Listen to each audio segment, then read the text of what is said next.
All right, let's jump right into this explainer. Today we're unpacking a brand new routing program for Cambodia, and we're going to rely entirely on real, authentic photography to guide us. No polished artificial tourist brochures here. If we really want to understand the actual daily life and the vibrant culture of this country, we absolutely have to step off that heavily beaten path. So, right out of the gate, we're completely ditching those standard air-conditioned tour buses for the raw elements. Our itinerary begins by getting active, starting with these thundering waterfalls tucked deep inside the country's lush interior. The geography of Cambodia is incredibly diverse, and honestly, the best way to experience it is by putting your boots on the ground and actually feeling the spray of the water. And this brilliantly illustrates the heart of our whole routing program.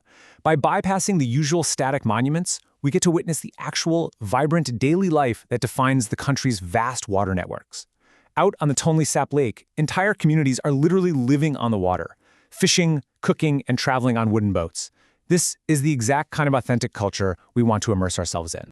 Let's look at Part 1, Siem Reap, Expectations versus Reality.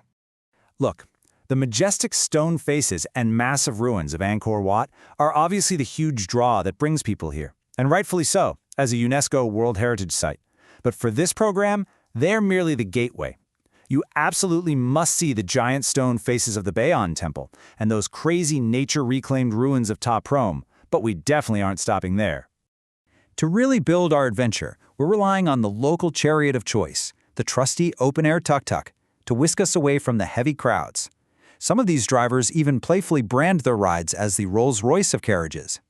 Traveling like this, where you're feeling the breeze and hearing the raw sounds of the streets, connects you to the environment so much more than a sealed car ever could. And you really see the authentic culture come alive at the night markets. It's a sheer contrast in street food. On one hand, you'll find approachable fare, your standard skewered sausages, boiled eggs, fresh bread. But right next to it, massive bowls of fried insects. For the truly adventurous eater, this is a staple of local life.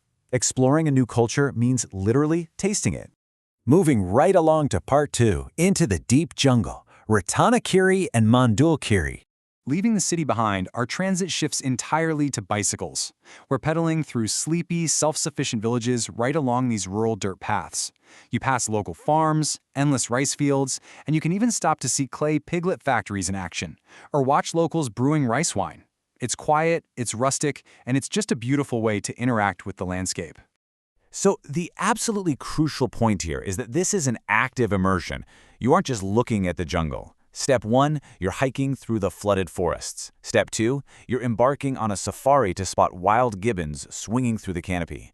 And Step 3, which is pretty amazing, you're actually falling asleep swaying in a jungle hammock right under the stars. It's exactly in these remote pockets where you get to connect with indigenous tribes like the Tompian and Hmong. Out on the trail, you find these genuine, face-to-face interactions with communities living a lifestyle that is deeply tethered to agriculture and ancient spiritual traditions. Traveling slowly on bicycles facilitates these moments that you just can't manufacture. Which brings us to Part 3, River Life, the mighty Mekong. The journey then flows down toward the Laos border, following the literal lifeblood of Southeast Asia. You can practically feel the humidity and hear the gentle splash of the water as we navigate the 4,000 Islands region. We trade our bikes for motorized longboats and silent kayaks to paddle quietly with the current, which is really the ultimate way to respect the delicate ecosystem out here. The river completely dictates the rhythm of daily transit here. You'll see these multi-tiered river cruisers ferrying groups along the water, and that contrasts so sharply with the local reality, like precariously balancing on a narrow wooden plank just aboard a local vessel. It's perfectly imperfect, and it's deeply authentic. Before hitting the modern rush of the capital, the route intentionally slows down to take in a slumbering past. In places like the sleepy town of Chlong, you find these fading yet incredibly beautiful French colonial manors that sit quietly along the riverbanks. They serve as this silent architectural reminder of a bygone era in Cambodia's really complex timeline. Next up, Part 4, Capital City to the Serene Coast. Emerging from those quiet riverbanks into the roaring, motorbike-filled streets of Phnom Penh, we find a city that is rapidly modernizing, yet holding super tightly to its deep history.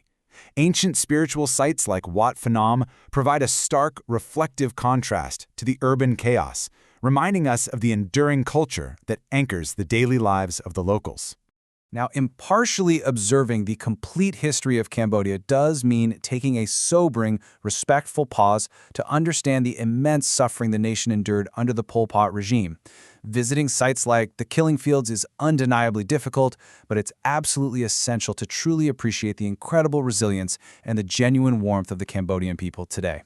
Escaping the urban heat, our final geographic arc pushes us west into the lush, untamed Cardamom Mountains and the coastal province of Koh Kong. And this is where things get really serene.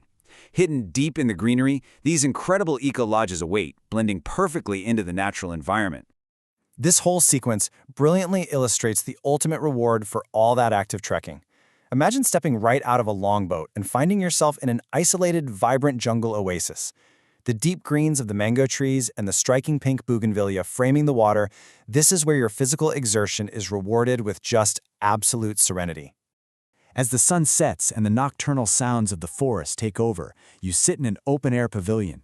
And looking back on the cycling, the jungle hammocks, the longboats, and those vibrant street markets, you realize you've experienced a version of Cambodia that very few travelers ever truly see. So, based on everything we've explored in this routing program, it leaves us with one final thought to ponder. When you look past the standard tourist postcards, are you ready to embrace the heat, the authentic flavors, and the raw beauty of the real Cambodia? Thanks so much for joining me on this explainer, and I hope it sparked your sense of adventure.